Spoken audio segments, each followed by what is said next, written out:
सिद्धं शुद्धं पडमिय जिणेन्दवर्णेमि चन्दमकलङ्कं गुडरयणभूषडुदयं जीवस्य परुवडं वोक्षम्। जीव कांड ग्रंथराज में स्वाध्याय करते हुए गति मार्गणा के अनुसार संख्या प्रूपणा में नारकियों की संख्या बताने के लिए जो गाथा नंबर 153 चल रही थी, उसमें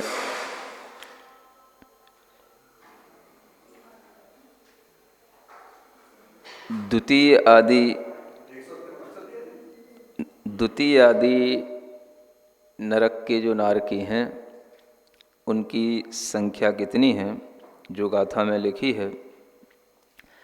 12, 10, 8, 6, 3 और 2।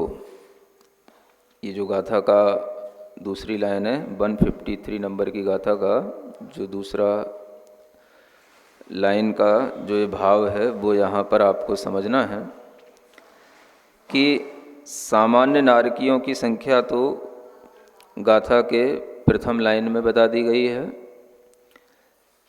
और द्वितीय लाइन में लिखा हुआ है कि द्वितीय आदि जो नरक के नारकी हैं उनकी संख्या कितनी होती है। तो 12, 10, 8, 36, 2 निज पद हिदा श्रेणी ऐसा लिखा है। यानी 12, 10, 8, 6, 3, 2 यहाँ पर जो निज पद आया है तो निज माने है अपनी उस जगत श्रेणी का ही, पद माने वर्गमूल, उससे हिद माने भाजित करना, भाग देना, और वह जो आएगा वो श्रेणी प्रमाण ही आएगा। तो जगत श्रेणी के वर्गमूल का भाग देने पर, जगत श्रेणी में ही भाग देने पर जो लब्ध आएगा वही उस नरक के नारकियों की संख्या का प्रमाण कहलाएगा। अब इसको समझने के लिए आपसे कह रहा था कि आपको अंगुल के बारे में, जगत श्रेणी के बारे में थोड़ा सा ज्ञान होना चाहिए। तो वह ज्ञान प्राप्त करने के लिए हम यहाँ पर थोड़ी सी जो गणित की व्यवस्था है जैन दर्शन के अंदर वो आपको थोड़ा सा बताते हैं, ताकि आपके लिए आगे भी ये सरलता रहेगी कि जब भी कभी संख्या प्रूपणा का वर्णन आएगा तो आप ये भाषा समझ सकेंगे कि हम क्या बोल रहे हैं। कम से कम हमें इतना तो पता होना चाहिए कि जब हम जगत श्रेणी कहें तो हमारा दिमाग कहाँ जाए, वो चीज़ किससे बड़ी है किससे छोटी है। तो इस तरह की जो चीज़ें हैं उनको समझने के लिए आपको थोड़ा सा ये देखना पड़ेगा जो लिखा जा रहा है यहाँ पर, है ना। पहले यहाँ पर हम समझते हैं अंगुल जो होते हैं वो 3 प्रकार के होते हैं। जब भी कभी अंगुल की चर्चा आती है लोग सीधे सीधे प्रश्न करते हैं कौन सा अंगुल लेना। तो पहले एक समझ लो कौन सा अंगुल कहाँ लिया जाता है, अंगुल कितने प्रकार का है और उससे क्या क्या चीज़ें नापी जाती हैं, है ना। तो अंगुल जो होता है वो 3 प्रकार का सबसे पहले मान के चलना। कितने प्रकार का? 3 प्रकार का। उनमें जो सबसे पहला होता है उसे कहते हैं उत्सेदांगुल। क्या बोलते हैं? उत्सेदांगुल। नए लोग होते हैं, शब्द समझ नहीं आते हैं, है ना, लिख भी नहीं पाते हैं, इसलिए लिखना पड़ रहा है। तो ये क्या बोलते हैं? उत्सेदांगुल। उत्सेद माने हो गया ऊंचाई। उत्सेद माने क्या होता है? ऊंचाई। माने हमें उस अंगुल की ऊंचाई देखनी है या उसकी जो एक तरीके से माप है उसको समझना है। तो ये उत्सेदांगुल है। दूसरा कहलाता है प्रमाणांगुल। क्या बोलते हैं? प्रमाणांगुल। ठीक है, दिख रहा है? दूसरा क्या कहलाता है? प्रमाणांगुल। और एक तीसरा होता है आत्मांगुल। क्या बोलते हैं? आत्मांगुल। ये 3 प्रकार के अंगुल होते हैं। ठीक है। पहला उत्सेदांगुल, दूसरा प्रमाणांगुल और तीसरा आत्मांगुल, है ना। अब हम इसको समझें। ये जो उत्सेदांगुल होता है इसको हम कैसे पहले जानें, क्योंकि उसी से ये प्रमाणांगुल समझ में आ जाएगा, आत्मांगुल तो सिंपल है। तो उच्छेदांगुल को बनाने के लिए एक सहारा लिया जाता है परमाणुओं का, अनंतानंत परमाणुओं को मिलने से। अब ये चैप्टर यहीं पर क्लोज करते हैं। अब उच्छेदांगुल को समझते हैं। सबसे पहले किसको समझना है? उच्छेदांगुल। तो उच्छेदांगुल को समझने के लिए आपको दिमाग में रखना है परमाणु, जो सबसे ज़्यादा अविभागी कण है पुद्गल का, जिसका कोई दूसरा अंश नहीं होता, ऐसा छोटे से छोटा जो पार्टिकल है उसको जो जैन दर्शन में परमाणु कहा गया है, ऐसे अनंतानंत परमाणुओं का एक जो समूह बनेगा उसका नाम कहलाएगा अवसन्नासन्न। देखो ऐसे लिखा जाता है अवसन्नासन्न। सन्न तो जानते हो आप, सन्न से रह जाते हो, है ना? इसे सुन के भी आप सन्न से रह जाओ। ये क्या है? अवसन्नासन्न। फिर दूसरा कहलाता है सन्नासन्न, है ना? लिखे ही दे रहा हूं ताकि एक बार क्लियर हो जाएगा तो हमेशा के लिए क्लियर रहेगा, है ना? तीसरा होता है त्रट रेणु। क्या बोलते हैं? हाँ, ये समझ लो जैसे रेणु माने धूलि का कण हो गया, उसमें सबसे छोटा कण अभी धूलि का त्रट रेणु जैसा, ऐसा समझ के चलो। फिर त्रस रेणु। फिर क्या होता है ये? त्रस रेणु, कुछ नाम है याद कर लो। फिर एक होता है रथ रेणु। क्या होता है? रथ रेणु। ठीक है, एक क्रम पहले जान लो। फिर 6वें नंबर पे आ जाता है उत्तम भोग भूमि के जीव का बालाग्र, है ना? किसका? उत्तम भोग भूमि के जीव का बालाग्र। फिर मध्यम भोग भूमि के जीव का बालाग्र और जगन्य भोग भूमि के जीव का बालाग्र। फिर इसमें आ जाएगा इसके बाद कर्म भूमि के जीव का बालाग्र, है ना? ये हो गया। इसके बाद बनेगी 10वें नंबर पे समझ लो बनेगी लीख। क्या बनेगी? लीख, है ना?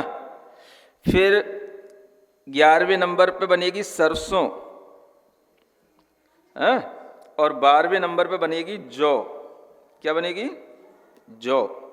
ये 12 चीजें हैं, समझ लिया?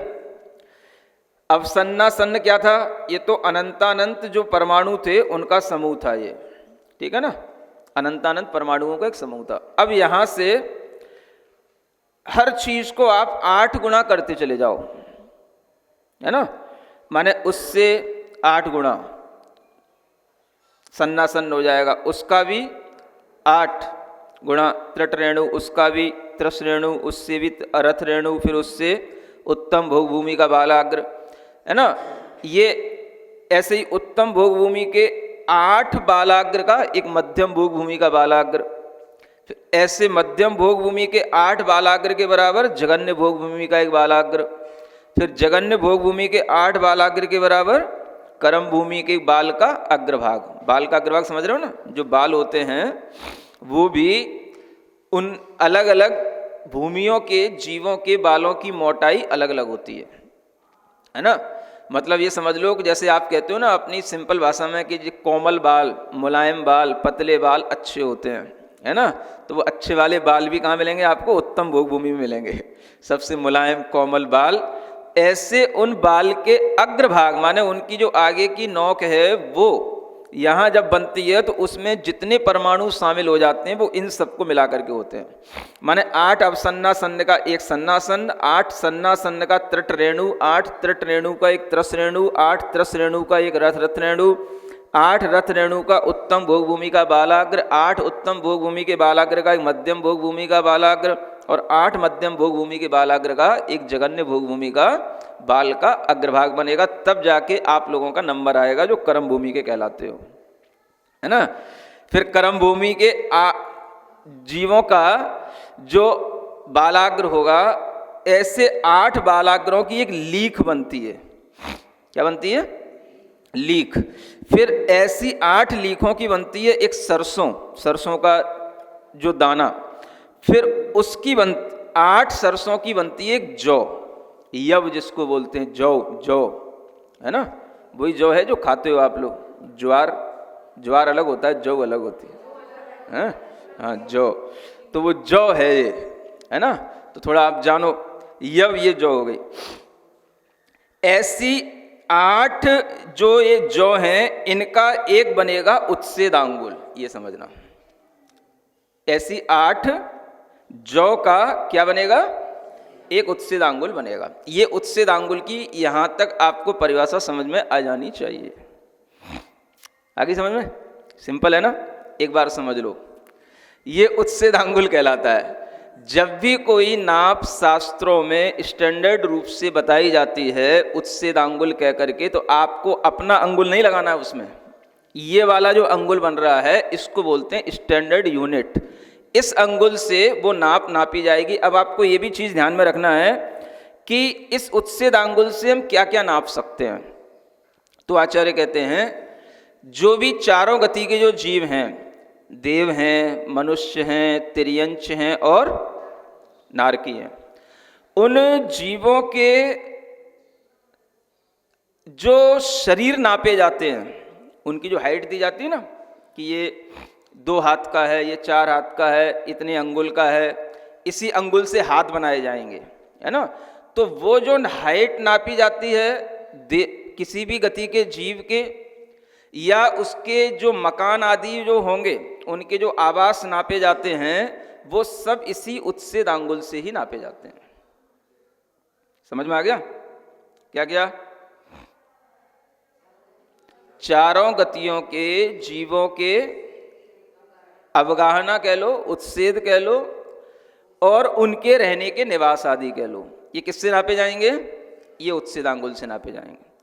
अब उच्छेदांगुल के बाद में आता है प्रमाणांगुल, ठीक है ना। ये जो उच्छेदांगुल से 500 गुना बड़ा होता है प्रमाणांगुल। कितना? 500 गुना। माने एक उच्छेदांगुल में आपको 500 से गुणा करना पड़ेगा तो उसमें प्रमाणांगुल निकल के आ जाएगा। समझ में आ रहा है? अगर इस प्रमाणांगुल को जानना है तो ये कितना बड़ा होता है, अवसर्पणी काल के जो भरत क्षेत्र का जो पहला चक्रवर्ती होता है उसका जो अंगुल होगा उसका नाम है प्रमाणांगुल। ये इतना बड़ा होता है,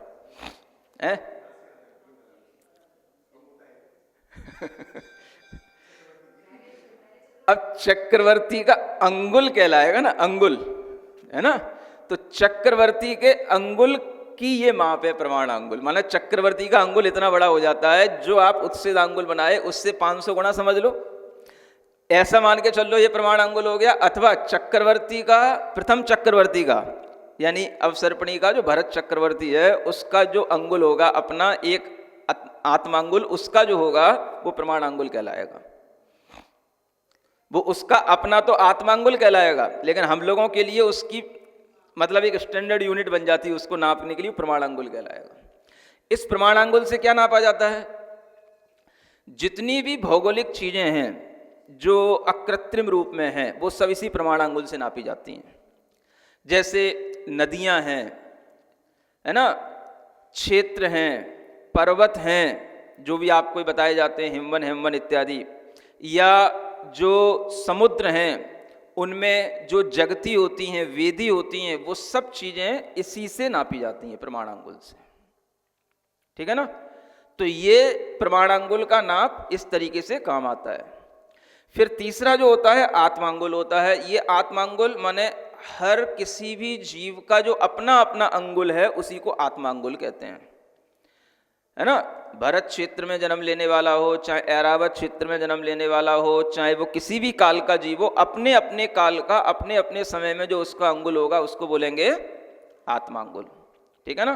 तो आप लोग अपना अंगुल नापोगे तो वो क्या कहलाएगा? आत्मांगुल। भरत चक्रवर्ती के अंगुल से नापोगे तो क्या कहलाएगा? प्रमाणांगुल। और इस तरीके के परमाणुओं के माध्यम से जितने ये संख्या बनती है उससे नापोगे तो वो कहलाएगा उच्छेदांगुल। ठीक है ना।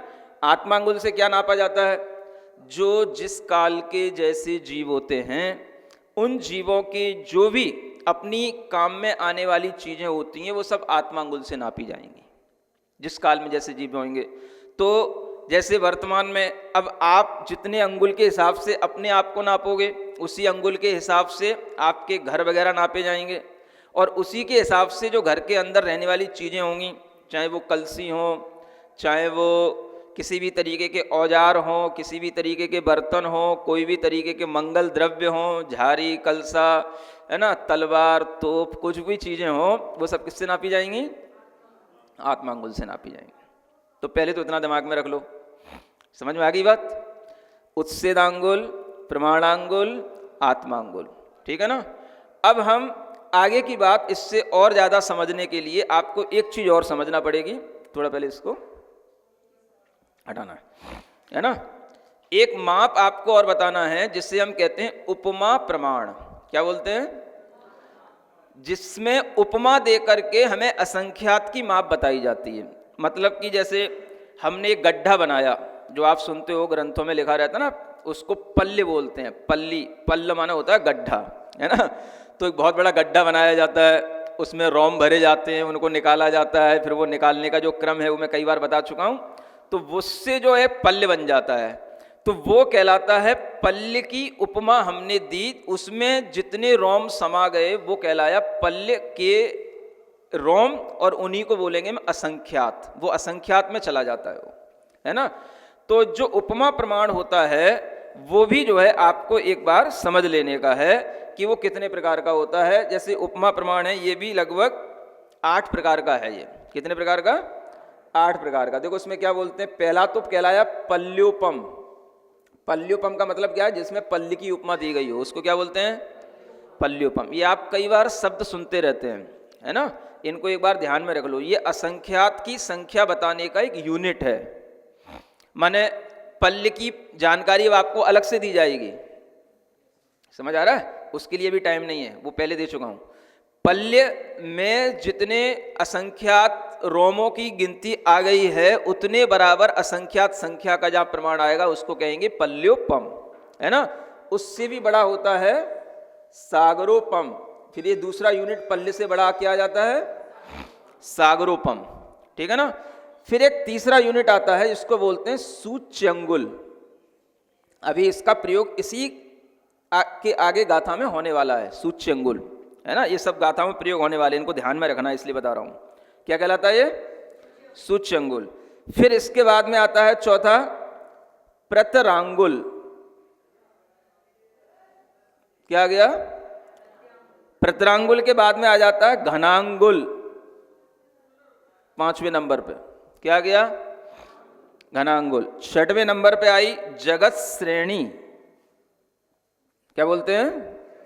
जगत श्रेणी, ठीक है। 7वें नंबर पर जगत प्रतर, और 8वें नंबर पर घन लोक।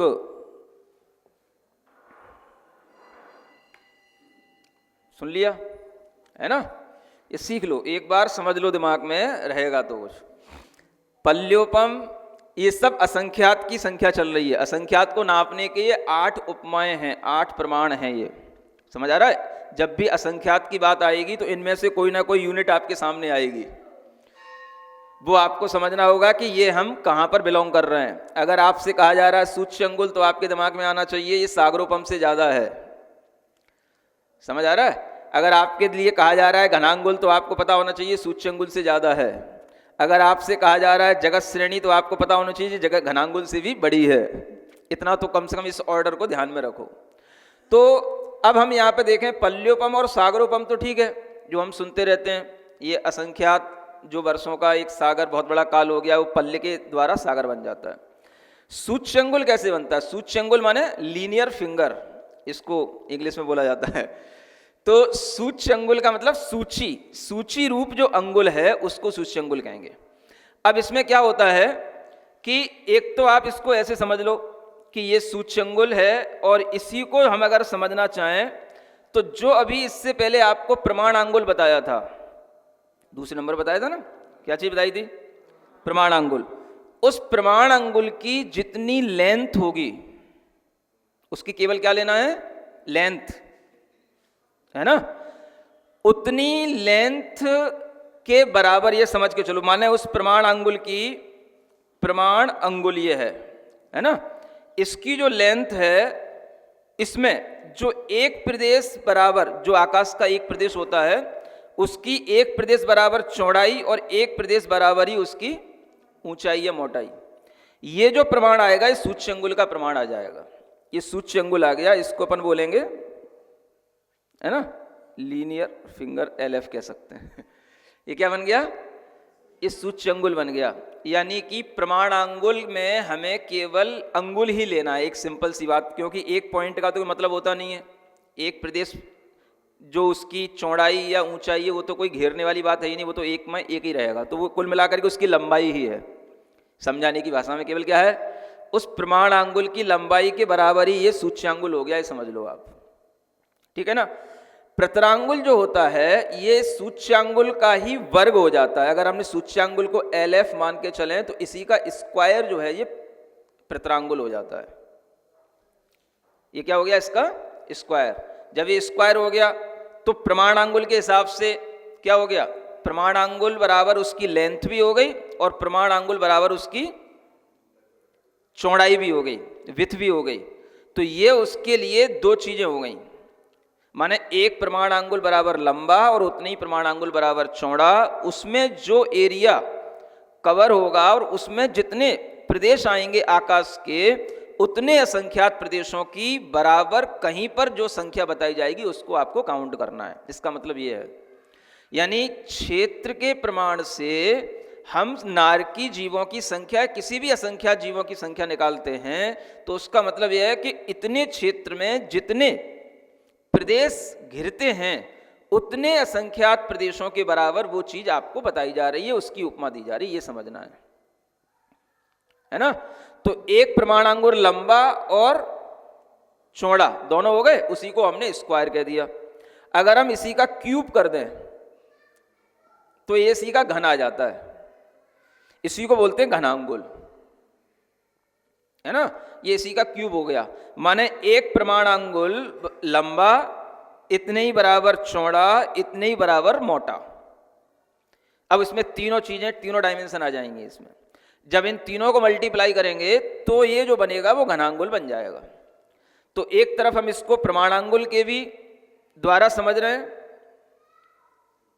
मतलब इसका क्यूब करके, और डायरेक्ट समझे तो सूच्यांगुल का क्यूब हो गया, एक ही बात है।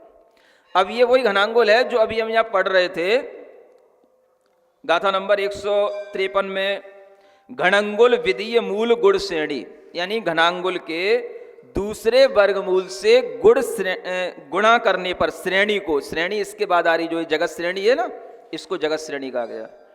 तो घनांगुल का जो संख्या आएगी उसका दूसरा वर्गमूल, उसको हमें आगे जो जगत श्रेणी आ रही है असंख्यात वाली, इससे गुणा करना है, तब जो है सामान्य नारकियों की संख्या आ जाएगी। आ रहा ना समझ में? अब ये जगत श्रेणी क्या है, तो ये आपको बताई थी 7 राजू की एक पंक्ति लंबी, है ना, इसका नाम है जगत श्रेणी। 7 राजू की, ऐसा मान के चलो, तो मतलब ये हो गया 7 राजू। जगत श्रेणी का मतलब क्या हो गया? 7R, 7 राजू की एक जगत श्रेणी हो गई। माने आकाश में एक 7 राजू लंबी जो पट्टी होगी, लाइन होगी, उसको क्या बोलेंगे? जगत श्रेणी। केवल एक लंबी लाइन, उस लंबी लाइन में 7 राजू प्रमाण लंबी लाइन में जितने असंख्यात प्रदेश घिर जाएंगे उतनी असंख्यात संख्या के बराबर हम कोई भी संख्या यहां बताएंगे तो आपको समझ लेना है। मतलब अगर हमें जगत श्रेणी में और घनांगुल के दूसरे वर्गमूल, माने इस घनांगुल आया, इसका हमने वर्गमूल निकाला, दूसरा वर्गमूल, जैसे 16 है तो 16 का पहला वर्गमूल 4 आया, दूसरा वर्गमूल 2 हो गया, तो कम हो गया, उसको हमने जो है इस जगत श्रेणी में गुणा किया। तो उसमें भी असंख्यात प्रदेश हैं, असंख्यात उसमें भी जगह घेरी जा रही है, इसमें भी असंख्यात प्रदेश बराबर जगह घेरी जा रही है। इन दोनों को गुणा करने पर जितना असंख्यात बनेगा उतने सब नारकियों की संख्या है। जितने वो लोकाकाश के प्रदेश जितने असंख्यात घेरे जाएंगे उतने असंख्यात प्रदेश बराबर नारकियों की, सब नारकियों की संख्या है। तो ये समझ लें, ये भी समझ रहे हैं, इसका यूनिट समझ लें पहले। जगत श्रेणी का मतलब क्या हो गया? 7 राजू प्रमाण एक लाइन, जगत प्रतर इसी का स्क्वायर हो गया, 7R का स्क्वायर हो गया। इसी का जब हम वर्ग कर देंगे, वर्ग जानते हैं ना, स्क्वायर है ना, 4 गुणा 4 16, इसको स्क्वायर बोलते हैं। और वर्गमूल 16 का अगर वर्गमूल निकालते हैं वो 4 आएगा, है ना, वो स्क्वायर रूट बोला जाता है। और इसी का जब हम क्यूब कर देंगे तो ये घनलोक कहलाएगा। मतलब कि 7 का गुणा 7 गुणा 7, 3 बार जब हम गुणा करेंगे तो 7 का घन जो है क्या आ गया, ये घनलोक आ जाएगा। तो पूरे लोक में घनाकार रूप से कोई भी एक पॉइंट भी ऐसा नहीं बचेगा जहां पर कि इस प्रदेश की गणना ना की गई हो। इस घनलोक में पूरे लोकाकाश के प्रदेशों की एक एक पॉइंट की गणना हो जाएगी। ये कहलाया घनलोक। तो हम पहले इन यूनिट को समझ लें, इसको साफ करके देखो। तो इस तरह के इन यूनिट के माध्यम से हम आगे की चीज समझ सकते हैं। अब जो ये गाथा 153 में लिखा हुआ है, जगत श्रेणी का 12वां वर्गमूल इत्यादि, इसको अब समझने की कोशिश करते हैं कि ये वर्गमूल जो हमको बनाने हैं वो जगत श्रेणी के बनाने हैं, और उतने वर्गमूल प्रमाण जो है ये नारकियों की संख्या आनी है। जैसे कि अब वर्गमूल के समझने के लिए अब आप ये समझ गए हैं, पहला वर्गमूल, दूसरा वर्गमूल, तीसरा वर्गमूल, माने उसी वर्गमूल का आप और वर्गमूल करते चले जाओ तो दूसरा तीसरा आदि क्रम बन जाता है। समझने के लिए जैसे 256 एक संख्या लेके चलते हैं, ये जगत श्रेणी मान के चलते हैं, इसको क्या हो गई ये जगत श्रेणी, है ना। और घनांगुल मान के चलते हैं, ये 16 नंबर, ये घनांगुल का लेके चलते हैं, ये क्या हो गया, ये घनांगुल हो गया, ठीक है ना। अब अगर हमें मान लो जगत श्रेणी का ही वर्गमूल निकालना है तो 256 का पहला वर्गमूल जो होगा वो 16 आएगा। 256 का पहला वर्गमूल क्या आया, 16। इसी 256 का जब हम दूसरा वर्गमूल निकालेंगे तो वो कहलाएगा 4, ठीक है ना। इसी 256 का जब हम तीसरा वर्गमूल निकालेंगे तो वो हो जाएगा 2। ये तो हमने आपको 3 वर्गमूल बता दिए। अब ऐसे आपको चौथा, पांचवा, छठवां करते चले जाना है। किसका, जगत श्रेणी तो बहुत बड़ी है, 256 अंक प्रमाण तो है नहीं है, वो तो बहुत बड़ी है, तो ये केवल मान के चले थे। तो यहां जो कहा जा रहा है दूसरी पृथ्वी के नारकियों की संख्या, माने दूसरी पृथ्वी के नारकियों की संख्या कितनी है, तो जगत श्रेणी का कौन सा वर्गमूल, 12वां वर्गमूल। ये समझ लो, दूसरी पृथ्वी के नारकियों की संख्या कितनी होगी, जगत श्रेणी का 12वां वर्गमूल। तीसरी पृथ्वी के नारकियों की संख्या कितनी हो गई, जगत श्रेणी का 10वां वर्गमूल, ठीक है ना। चौथी पृथ्वी के नारकियों की संख्या इसी जगत श्रेणी के 8वां वर्गमूल, ठीक है। पांचवी पृथ्वी के नारकियों की संख्या इसी जगत श्रेणी का कौन सा, 6वां वर्गमूल, ठीक है। छठवीं पृथ्वी के नारकियों की संख्या इसी जगत श्रेणी का 3रा वर्गमूल, और 7वीं जगत नारकियों की संख्या जगत श्रेणी का 2रा वर्गमूल। ऐसे समझ लो आप। अब अगर हम इसको देखें कि 7वीं पृथ्वी के नारकियों की संख्या कितनी है, जगत श्रेणी के 2रे वर्गमूल के बराबर है, और 6वीं पृथ्वी के नारकियों की संख्या जगत श्रेणी के 3रे वर्गमूल के बराबर है। अब हम इसको इससे देख सकते हैं, जगत श्रेणी हमने 256 मानी थी, जगत श्रेणी के ये पहला वर्गमूल था, ये 2रा था, ये 3रा था, ठीक है ना। तो जगत श्रेणी का 2रा वर्गमूल कितना आया, 4 आया। जगत श्रेणी का 2रा वर्गमूल कितना आया, 4 आया। मतलब ये मान के चलो कि 7वें नरक में नारकियों की संख्या 4 आई।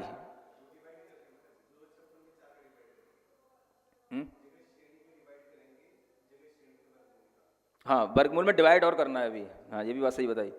तो इसको हम डिवाइड करेंगे, मतलब कि जो वर्गमूल आया है ये डिवाइडेड है सबसे, डिवाइडेड बाई जगत श्रेणी, सब में ऐसा करना पड़ेगा आपको, है ना, ऐसे डिवाइडेड बाई जगत श्रेणी।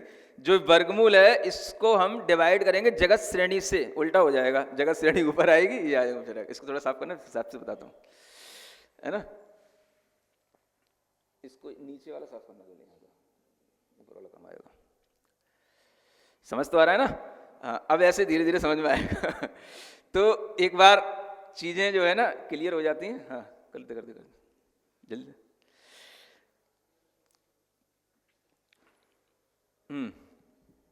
तो अब ये तो वर्गमूल आया था, ये दूसरा वर्गमूल आया। अब इस दूसरे वर्गमूल को हमें जगत श्रेणी से ही भाजित करना है, ऐसा लिखा हुआ है ग्रंथ में, है ना। क्या लिखा? पद हिदा श्रेणी, पद से माने वर्गमूल से भाजित करना है। तो जब हमने दूसरे वर्गमूल 2 से 256 को भाजित करना है, तो 2 को 2 से 256 भाजित 128 आ जाएगा। जब हम ये तीसरा वर्गमूल से भाजित किया, जब दूसरे वर्गमूल से भाजित करेंगे तो दूसरा वर्गमूल है 4, कितना आएगा? 64 आएगा। 4 चौको 16, 24 25, है ना। तो ये 64 आया।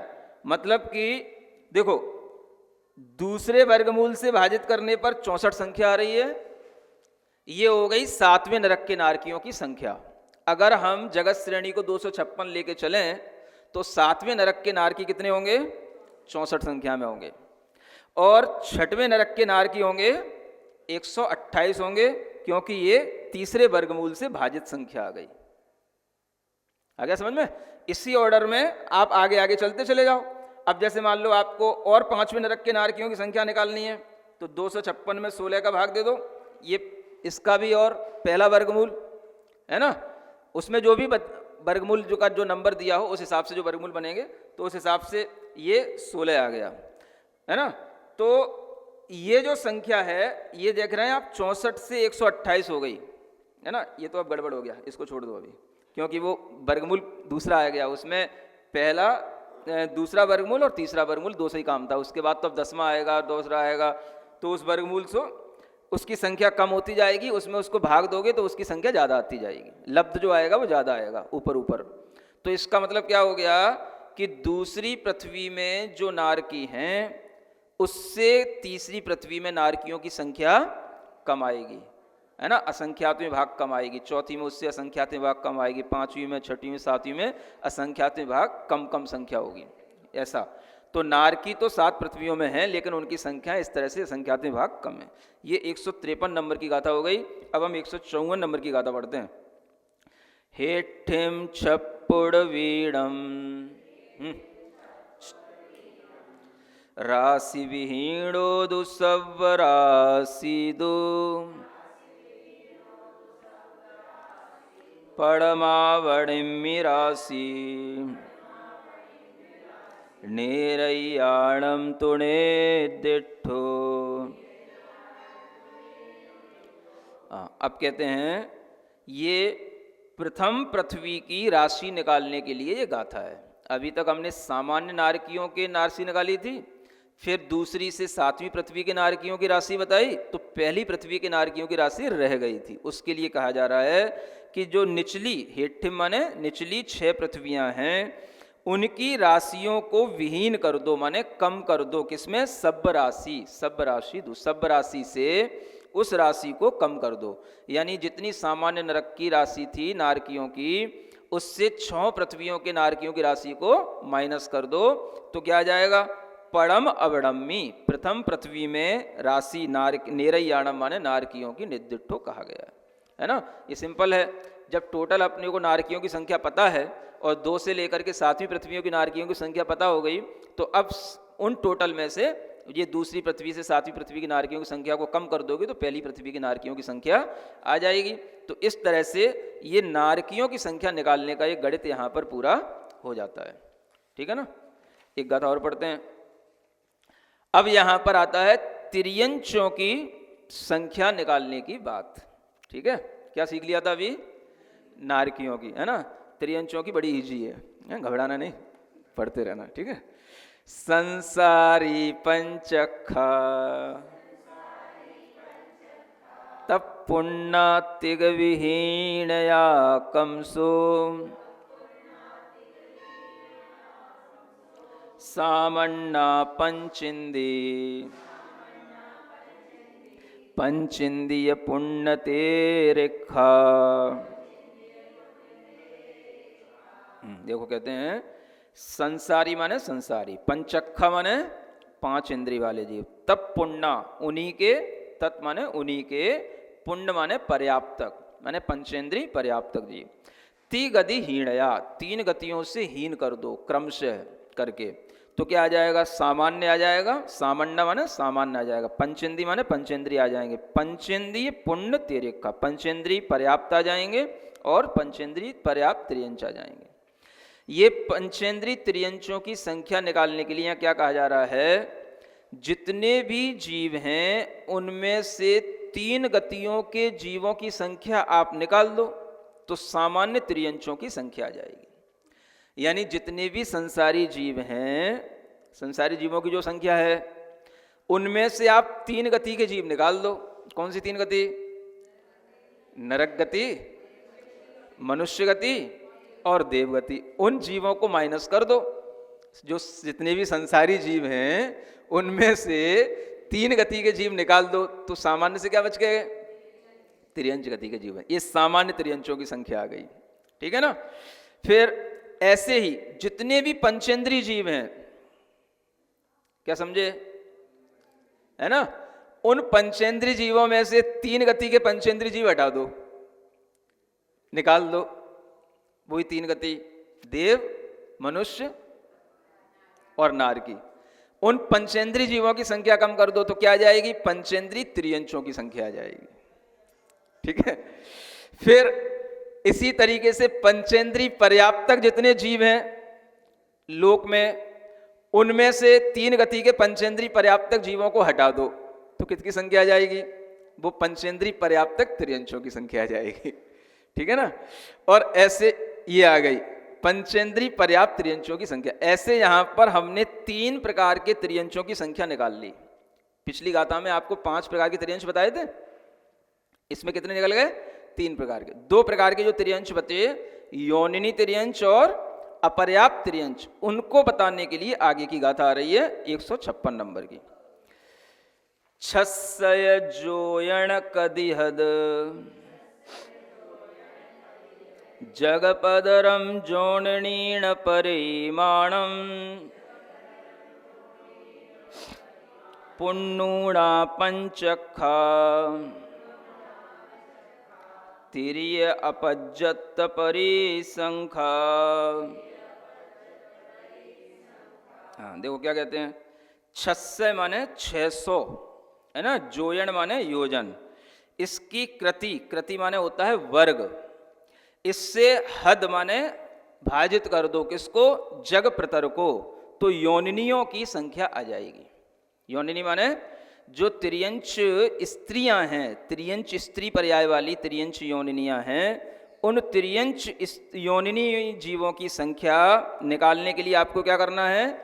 जगत प्रतर में भाग देना। अब जगत प्रतर याद आ गया आपको? जो जगत श्रेणी थी उसका स्क्वायर है ना, तो जगत श्रेणी का जो वर्ग है ये हो गया जगत प्रतर, है ना। इसमें भाग देना है क्योंकि बड़ी संख्या है, इसमें भाग देना है किसका? 600 योजन के कृति है ना, 600 जोयन कदी, यानी इसके वर्ग का भाग देना है। ये आ गई, ये त्रियंश योनिनियों की संख्या आ गई। समझ आ रहा है? मैथमेटिक्स ऐसे ही चलता है पूरा, है?